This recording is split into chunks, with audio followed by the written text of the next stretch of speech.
Arestado ang isang 29 anyos na lalaki matapos maaktuhan sa isinagawang bypass operation at makumpiska ang mahigit 85,000 pesos na halaga ng illegal na droga sa Purok 6A, Barangay Poblacion, Valencia City, Bukidnon. Tanghali nitong Abril 28, 2026, kinilala ang suspect sa kanyang alias Brian, isang walang trabaho at residente sa naturang lugar.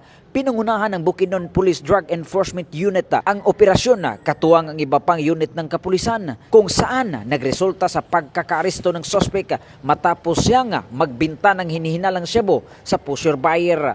Nasamsam mula sa kanya ang isang sachet ng hinihinalang shabu na ginagamit bilang bypass item at 6 pang sachet ng kaparehong substance na may kabuang timba na umaabot sa 12.40 gramos na may standard drug price na 84,320 pesos.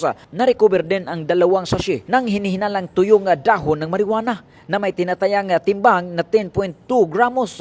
Kasalukuyang nasa kustodiya na ng Valencia City Police Station ang suspect para sa kaukulang disposisyon at pagsasampa ng kaso. Mula dito sa Campo Alagar, ako po ang inyong Police News Network correspondent mula sa Regional Public Information Office ng Police Regional Office 10, Corporal Joel Lazaro Subsuban, alagad ng batas, tagataguyod ng balitang pulis.